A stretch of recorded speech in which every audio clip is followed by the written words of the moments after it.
எவ்வளோ போய் பேசுகிறாங்க பாரு. அது வானதி அக்கா எப்படித்தான் சட்டமன்றத்தில் அந்த குரூப்பை எல்லாம் சமாளிக்கிறாங்களோ. இன்னைக்கு வானதி அக்காவை சமாளிக்க முடியலன்னு தமிழ்நாட்டினுடைய முதலமைச்சர் ஸ்டாலின் அவர்கள் கிளம்பி வந்திருக்காரு பதில் சொல்ற பாருங்க. அவருடைய அப்பா என்ன கேட்டார்? பாரதிய ஜனதா கட்சி எங்கே இருக்குன்னு கலைஞர் ஐயா கேட்டார். பாரதிய ஜனதா கட்சி எங்கே இருக்கு, இங்கே இருக்கா, அங்கே இருக்கான். இன்னைக்கு பாரதிய ஜனதா கட்சியினுடைய எங்களுடைய எம்எல்ஏவனுடைய கேள்வியை சமாளிக்க ஒரு முதலமைச்சர் சட்டப்பேரவைக்கு வந்து நேற்று அவர் கேட்ட கேள்விக்கு இன்னைக்கு பதில் சொல்ல வேண்டிய நிலைமை உங்களுக்கு இருக்கு. அதாங்க ஐயா பாரதிய ஜனதா கட்சி. எம்எல்ஏ ஆஃபீஸ் திறக்கவே மாட்டாங்க. ஏதாச்சும் ஒரு பக்கம் எம்எல்ஏ ஆஃபீஸ் திறந்து பார்த்துருக்குறீங்களா? இந்த பாத யாத்திரையில் நான் போகும்போது ஒரு 10-15 இடத்துல பேசியிருக்கேன்.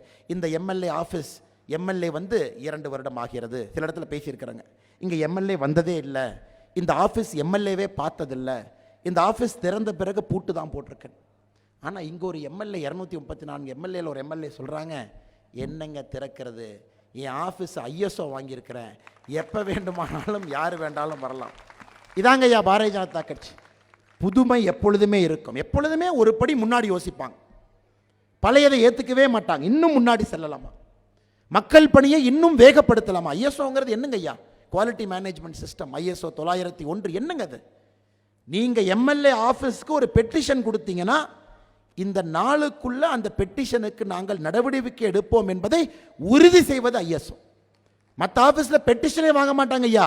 பெட்டிஷன் கொடுத்தீங்கன்னா ஐஎஸ்ஓ 901 2015 குவாலிட்டி மேனேஜ்மெண்ட் சிஸ்டமில் வானதி அக்காவினுடைய அலுவலகத்தில் கோயம்புத்தூர் தெற்கு சட்டமன்ற அலுவலகத்தில் ஒரு பெட்டிஷன் கொடுத்தீங்கன்னா உறுதி வார்த்தை கொடுத்து நடவடிக்கை எடுக்கும் என்று சொல்வது ஐஎஸ்ஓ. சும்மா ஐஎஸ்ஓ வாங்குறமாங்க ஐயா. இன்னைக்கு அது ஒரு இலக்கணமாக, மற்ற எம்எல்ஏக்கெல்லாம் இலக்கணமாக இன்னைக்கு நம்முடைய கோயம்புத்தூர் தெற்கு தொகுதியினுடைய எம்எல்ஏ அக்கா வானதி ஸ்ரீனிவாசன் அவர்கள் தமிழகத்தில் ஐயா ஒரு பானை சோறுக்கு ஒரு சோறு பதம்பாங்க. ஒரு சோறு எடுத்து பதம் பார்த்தா ஒரு பானை சோறுக்கு பதம்.